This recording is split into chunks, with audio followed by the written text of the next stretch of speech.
এমন দই বড়া বানাতে পারলে দোকানেরটাও ভুলে যাবেন। আজ দেখুন পারফেক্ট দই বড়া রেসিপি। নমস্কার বন্ধুরা, নতুন একটি পর্ব দেখার জন্য সবাইকে স্বাগত জানাই। আশা করি আপনারা সবাই ভালো আছেন। আপনাদের ভালোবাসায় আমিও ভালো আছি। আজ আমি আপনাদের সাথে শেয়ার করব একদম সফট আর মুখে গলে যাওয়া দই বড়া রেসিপি। প্রথমে 250 গ্রামের মতো বিউলির ডাল ওভারনাইট আমি ভিজিয়ে রেখেছিলাম। পরে ভালো করে জল ঝরিয়ে ছেঁকে নিয়ে একটি মিক্সির মধ্যে দিয়ে দিলাম। এটাকে আমি সুন্দর একটি পেস্ট তৈরি করে নিয়ে আসব। যদি মাঝে জল লাগে একটু জল দিয়েই পেস্ট করে নিয়ে আসছি। আমার পেস্ট তৈরি হয়ে গেছে। এবার একটা বড় বাটির মধ্যে ঢেলে দিচ্ছি, যাতে ফেটানোর সময় কোনো সমস্যা না হয়। রেসিপিটি শেষ পর্যন্ত দেখার জন্য বন্ধুদের কাছে অনুরোধ করছি। এতক্ষণ যে সমস্ত বন্ধুরা দেখেছেন তাদের অসংখ্য ধন্যবাদ। এবার একই দিকে সুন্দর করে ফেটিয়ে নিতে হবে 5 থেকে 7 মিনিট। যত ফেটানো হবে তত এটা ফ্লাফি হবে। এটা যত ফ্লাফি হবে তত বড়াটা খেতে সুন্দর লাগবে। এরপর ব্যাটারটা রেডি হয়েছে কিনা তা দেখার জন্য একটা বাটিতে জল নিয়েছি, কিছুটা দিয়ে দিলাম। দেখুন কেমন সুন্দর ভেসে উঠেছে। তার জন্য পুরোপুরি রেডি হয়ে গেছে। এরপর এর সঙ্গে কয়েকটা উপকরণ মেশাবো। হিং দিয়ে দিলাম সামান্য পরিমাণ জিরে। আপনারা কালো জিরেও দিতে পারেন।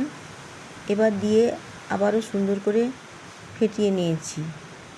এরপরে গ্যাসের উপরে কড়া বসানো ছিল, তাতে তেল গরম হওয়ার পরে কতগুলো বড়া দিয়ে দিয়েছি। আগে সেগুলো ভিডিও তোলা হয়নি, তুলতে ভুলে গিয়েছিলাম। এরপর আবার কয়েকটা দিয়ে দিলাম, দিয়ে 2 থেকে 3 মিনিট ভেজে নেওয়ার পরে একটা সাইড হয়ে গেছে। এবার এটাকে উল্টিয়ে দিচ্ছি। অপর সাইডটাও ভালোভাবে লাল লাল করে ভেজে নিতে হবে। এই সময় গ্যাসের বার্নারটা লো টু মিডিয়াম রাখতে হবে। হাইতে রাখলে তবে বাইরটা পুড়ে যাবে, কিন্তু ভেতরটা নরমই থেকে যাবে, ভালো করে ভাজা হবে না। সেই জন্য গ্যাসের বার্নারটা মিডিয়াম টু লোতে রাখতে হবে। দেখুন বড়াগুলোর কেমন সুন্দর কালার চেঞ্জ হয়ে গেছে। বড়াগুলো আমার ভাজা হয়ে গেছে। এরপরে আমি বড়াগুলোকে তুলে নিচ্ছি। একটা বড় ছাঁকনির সাহায্যে বড়াগুলোকে তুলে নিচ্ছি। এতে এক্সট্রা যে তেলগুলো থাকে পুরো বের হয়ে যায়। এরপরে একটি ডিশের মধ্যে ঢেলে নিয়েছি। দ্বিতীয় ব্যাচের বড়াগুলো আমি দিয়ে দিচ্ছি। সেমভাবেই আমি এই ব্যাচের বড়াগুলোকেও ভেজে নেব।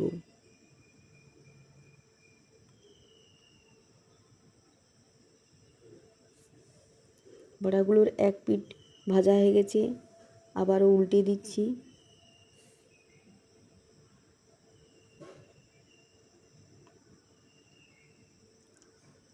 এই ব্যাচের বড়াগুলো ভাজা হয়ে গেছে। এবার বড়াগুলোকে তুলে নিচ্ছি। এইভাবে আমি সমস্ত বড়াগুলোকে ভেজে নিয়েছি। এরপরে একটা ভাজা মশলা তৈরির জন্য গ্যাসের উপর একটা প্যান বসিয়ে দিয়েছি। প্যানটা গরম হওয়ার পর 2টো শুকনো লঙ্কা দিয়ে দিলাম। একটুক্ষণ নাড়াচাড়া করার পর দিয়ে দিলাম 1/2 চামচের কম জোয়ান, 1/2 চামচের কম জিরে, কয়েকটা গোলমরিচ দিয়ে ভালো করে নাড়তে থাকলাম।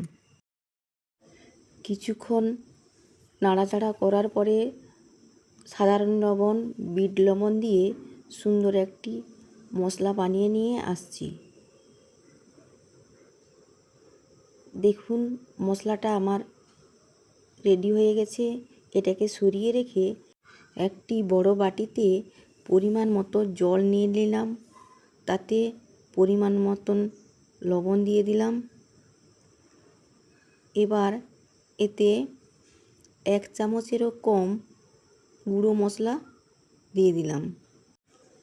বড়াগুলো দেওয়ার আগে জলটাকে একটু ভালো করে নাড়িয়ে নিলাম। এরপর এক এক করে বড়াগুলোকে জলের মধ্যে দিয়ে দিলাম।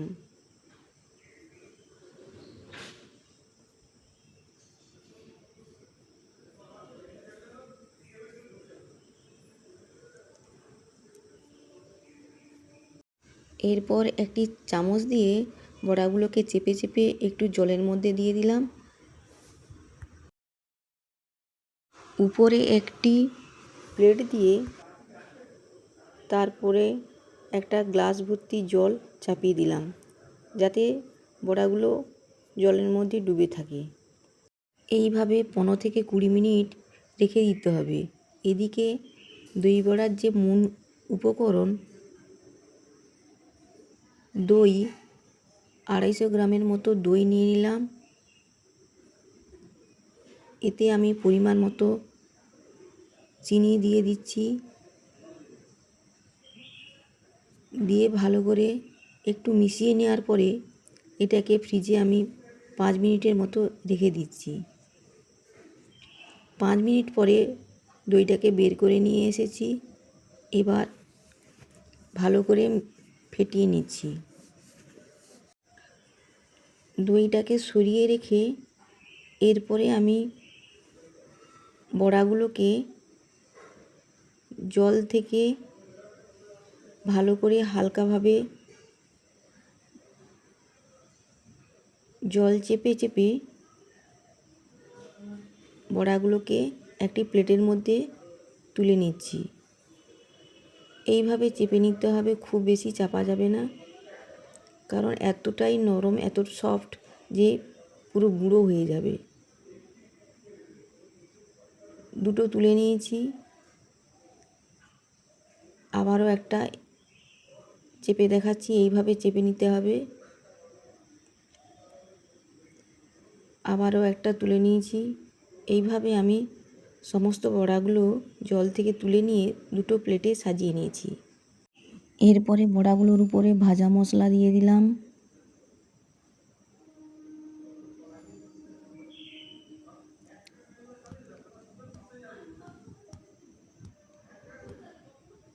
এরপরে দিয়ে দিলাম গ্রিন চাটনি, পুদিনা পাতা, ধনে পাতা দিয়ে তৈরি।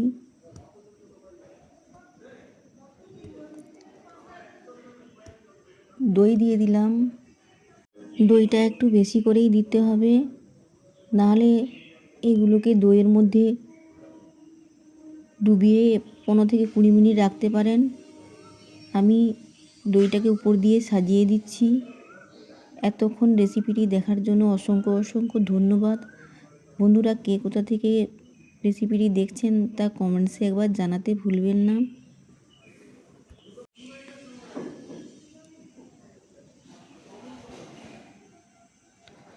রেসিপিটি যদি একটু ভালো লেগে থাকে লাইক, কমেন্ট, সাবস্ক্রাইব করে পাশে থাকার অনুরোধ রইল। এরপরে আমি তেঁতুলের চাটনি দিয়ে দিচ্ছি।